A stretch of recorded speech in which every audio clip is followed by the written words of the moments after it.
Chapter 3. The Madness from the Sea.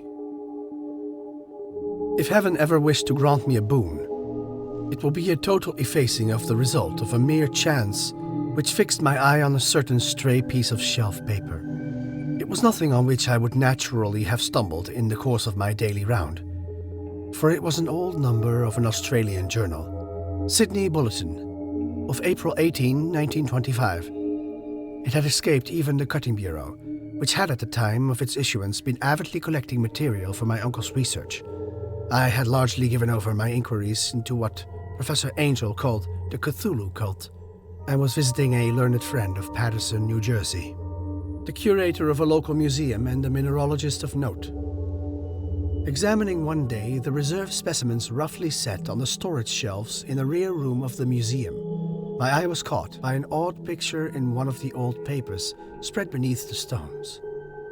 It was the Sydney Bulletin I had mentioned, for my friend had wide affiliations in all conceivable foreign parts, and the picture was a half-tone cut of a hideous stone image almost identical with that which Legras had found in the swamp. Eagerly clearing the sheet of its precious contents, I scanned the item in detail, and was disappointed to find it of only moderate length. What it suggested, however, was of portentous significance to my flagging quest, and I carefully tore it out for immediate action. It read as follows. Mystery derelict found at sea. Vigilant arrives with helpless armed New Zealand yacht in tow. One survivor and dead man found aboard. Tale of desperate battle and death at sea. Rescued seaman refuses particulars of strange experience. Odd idol found in his possession. Inquiry to follow.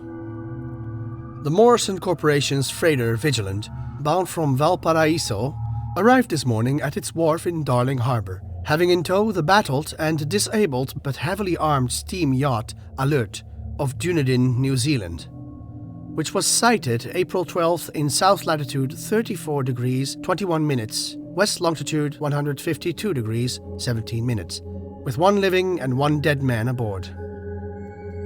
The Vigilant left Valparaiso March 25th, and on April 2nd was driven considerably south of her course by exceptionally heavy storms and monster waves. On April 12th, the derelict was sighted, and though apparently deserted, was found upon boarding to contain one survivor in a half-delirious condition and one man who had evidently been dead for more than a week. The living man was clutching a horrible stone idol of unknown origin, about a foot in height, regarding whose nature authorities at Sydney University, the Royal Society, and the museum in College Street all profess complete bafflement, and which the survivor says he found in the cabin of the yacht, in a small carved shrine of common pattern. This man, after recovering his senses, told an exceedingly strange story of piracy and slaughter. He is Gustav Johansen, a Norwegian of some intelligence, and had been second mate on the two-masted schooner Emma of Auckland, which sailed for Callao February 20th with a complement of 11 men. The Emma, he says, was delayed and thrown widely south of her course by the great storm of March 1st, and on March 22nd in south latitude 49, 51 minutes, west longitude 128, 34 minutes, encountered the Alert, manned by a queer and evil-looking crew of Kanakas and others.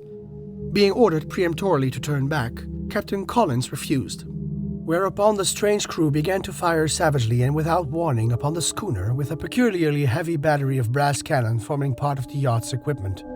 The Emma's men showed fight, says the survivor, and though the schooner began to sink from shots beneath the waterline, they managed to heave alongside their enemy and board her. Grappling with the savage crew of the yacht's deck, and being forced to kill them all, the number being slightly superior, because of their particularly abhorrent and desperate, though rather clumsy, mode of fighting.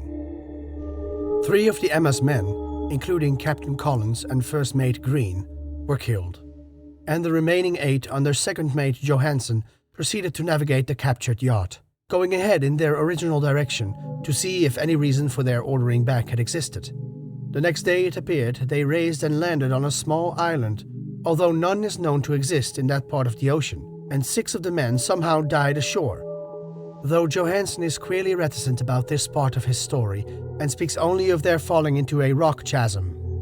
Later, it seems, he and one companion boarded the yacht and tried to manage her, but were beaten about by the storm of April 2nd. From that time till his rescue on the 12th, the man remembers little, and does not even recall when William Bryden, his companion, died. Bryden's death reveals no apparent cause, and was probably due to excitement or exposure. Cable advisors from Dunedin report that the Alert was well known there as an island trader, and bore an evil reputation among the waterfront. It was owned by a curious, diverse group whose frequent meetings and night trips to the woods attracted no little curiosity, and it had set sail in great haste just after the storm and earth tremors of March 1st. Our Auckland correspondent gives the Emma and her crew an excellent reputation, and Johansen is described as a sober and worthy man. The Admiralty will institute an inquiry on the whole matter beginning tomorrow, at which every effort will be made to induce Johansen to speak more freely than he has done hitherto. This was all, together with the picture of the hellish image. But what a train of ideas it started in my mind. Here were new treasuries of data on the Cthulhu cult, and evidence that it had strange interests, at sea as well as on land. What motive prompted the hybrid crew to order back the Emma as they sailed about with their hideous idol? What was the unknown island on which 6 of Emma's crew had died, and about which the mate Johansen was so secretive? What had the Vice Admiralty's investigation brought out, and what was known of the noxious cult in Dunedin? And most marvelous of all, what deep and more natural linkage of data was this, which gave a malign and now undeniable significance to the various turns of events so carefully noted by my uncle?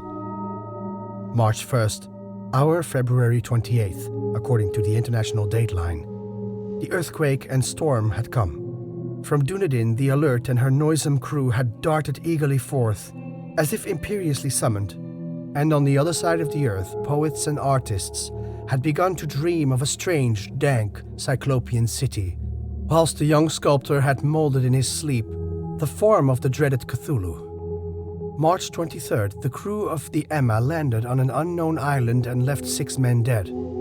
And on that date, the dream of sensitive men assumed a heightened vividness and darkened with dread of a giant monster's malign pursuit. Whilst an architect had gone mad, and the sculptor had landed suddenly into delirium.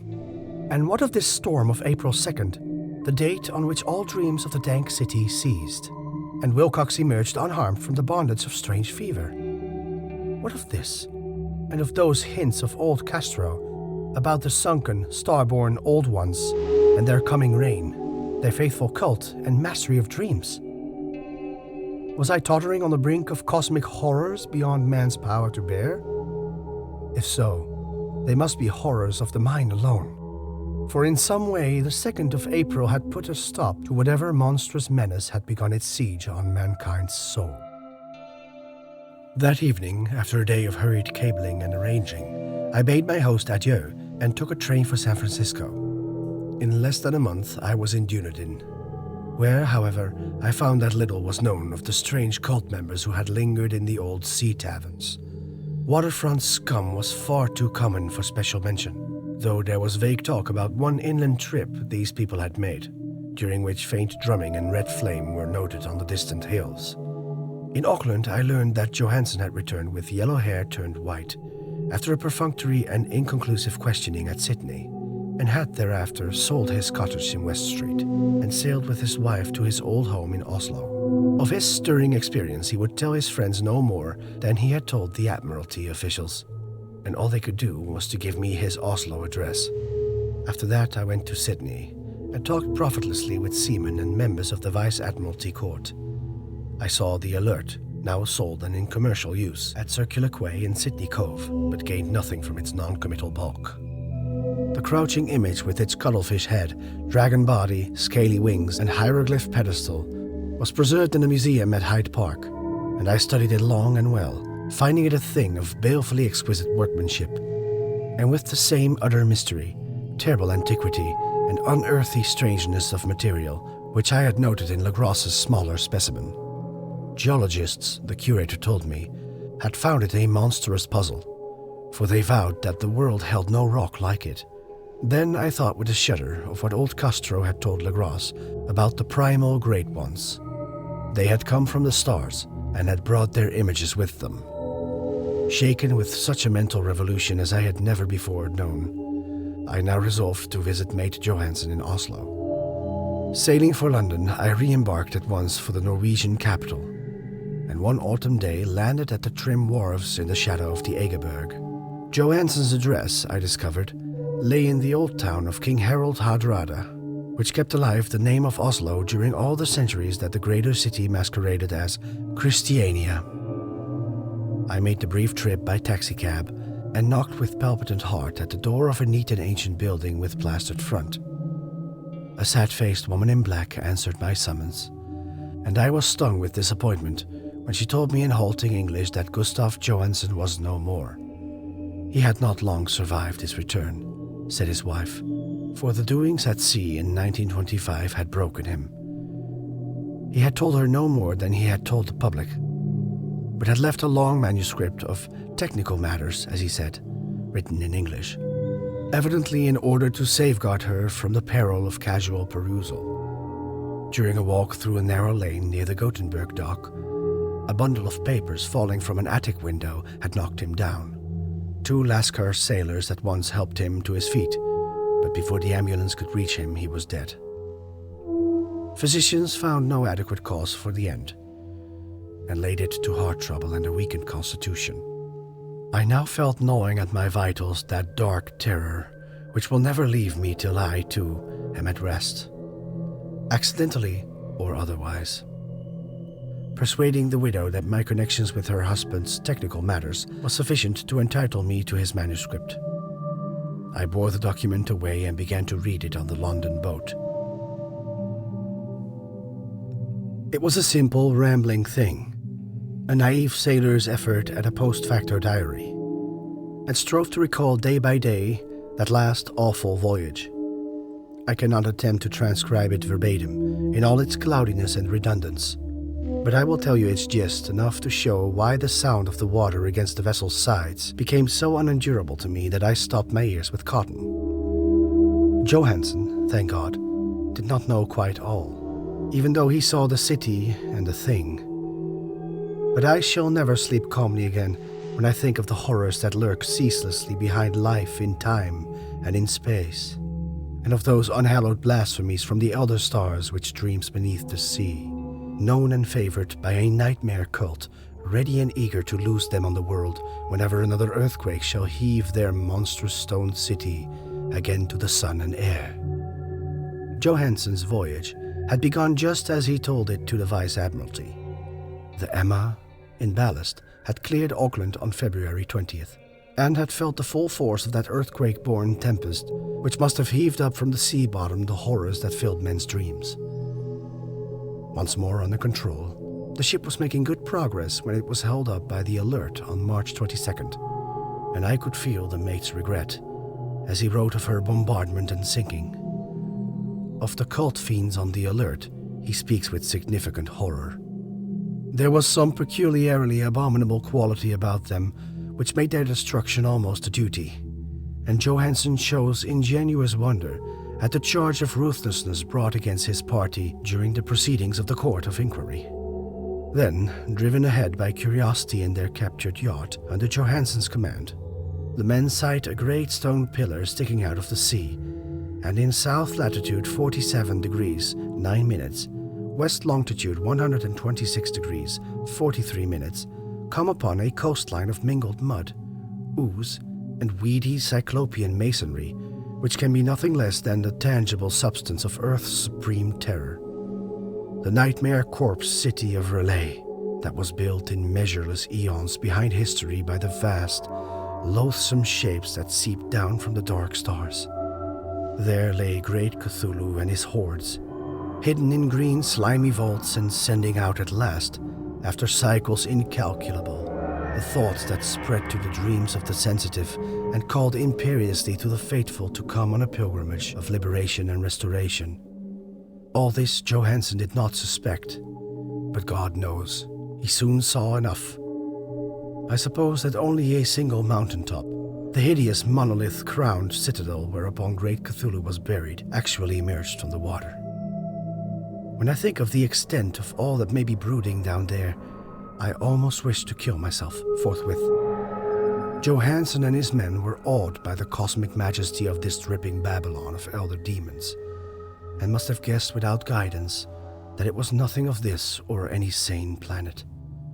Awe at the unbelievable size of the greenish stone blocks, at the dizzying height of the great carven monolith, and at the stupefying identity of the colossal statues and bas-relief in which the queer image found in the shrine on the alert is poignantly visible in every line of the mate's frightened description.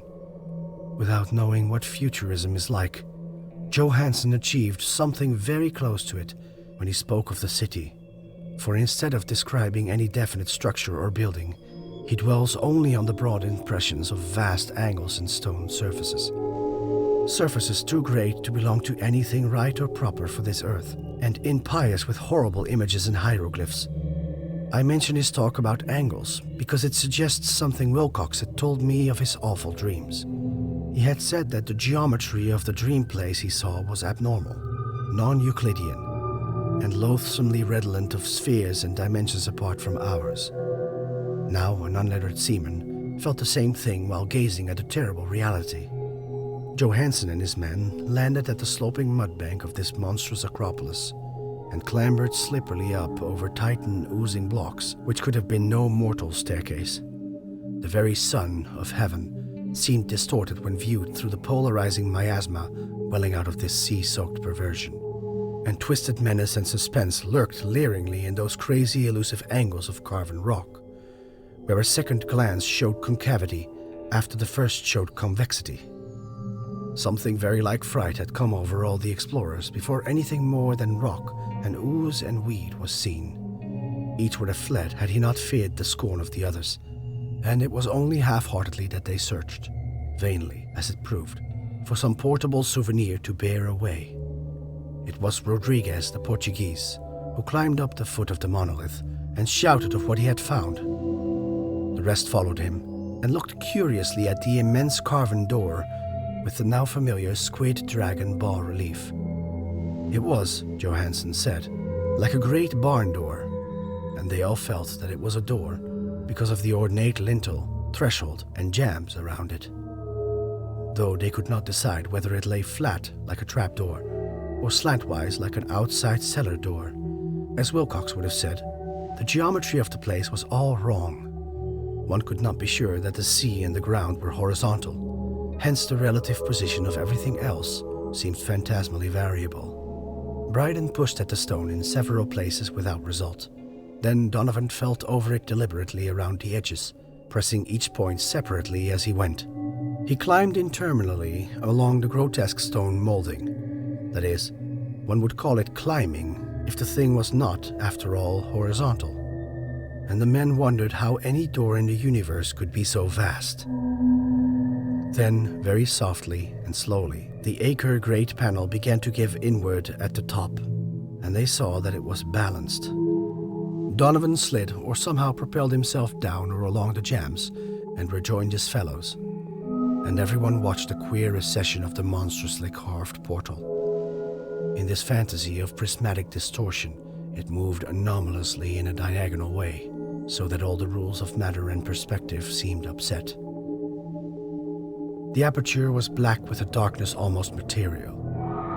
That tenebrousness was indeed a positive quality, for it obscured such part of the inner walls as ought to have been revealed, and actually burst forth like smoke from its eon-long imprisonment, visibly darkening the sun as it slunk away into the shrunken and gibbous sky on flapping membranous wings. The odor arising from the newly opened depths was intolerable, and at length the quick-eared Hawkins thought he heard a nasty slopping sound down there. Everyone listened, and everyone was listening still when it lumbered slobberingly into sight and gropingly squeezed its gelatinous green immensity through the black doorway into the tainted outside air of that poisoned city of madness. Poor Johansen's handwriting almost gave out when he wrote of this. Of the 6 men who never reached the ship, he thinks 2 perished of pure fright in that accursed instant. The thing cannot be described. There is no language for such abysms of shrieking and immemorial lunacy. Such eldritch contradictions of all matter, force and cosmic order, a mountain walked or stumbled. God, what wonder that across the earth a great architect went mad, and poor Wilcox raved with fever in that telepathic instant. The king of the idols, the green, sticky spawn of the stars, had awaked to claim his own. The stars were right again, and what an age-old cult had failed to do by design, a band of innocent sailors had done by accident. After vigintillations of years, great Cthulhu was loose again, and ravening for delight. 3 men were swept up by the flabby claws before anybody turned. God rest them, if there be any rest in the universe. They were Donovan, Guerrera, and Angstrom. Parker slipped, as the other 3 were plunging frenziedly over endless vistas of green crushed rock to the boat, and Johansson swears he was swallowed up by an angle of masonry which shouldn't have been there, an angle which was acute, but behaved as if it were obtuse. So only Bryden and Johansson reached the boat and pulled desperately for the alert as the mountainous monstrosity flopped down the slimy stone and hesitated, floundering at the edge of the water. Steam had not been suffered to go down entirely, despite the departure of all hands for the shore, and it was the work of only a few moments of feverish rushing up and down between wheels and engines to get the alert underway. Slowly, amidst the distorted horrors of that indescribable scene, she began to churn the lethal waters, whilst on the masonry of that charnel shore that was not of earth, the titan thing from the stars slavered and gibbered like Polypheme cursing the fleeing ship of Odysseus. Then, bolder than the storied Cyclops, great Cthulhu slid greasily into the water and began to pursue with wave-raising strokes of cosmic potency. Bryden looked back and went mad, laughing shrilly as he kept on laughing at intervals, till death found him one night in the cabin whilst Johansson was wandering deliriously. But Johansson had not given out yet.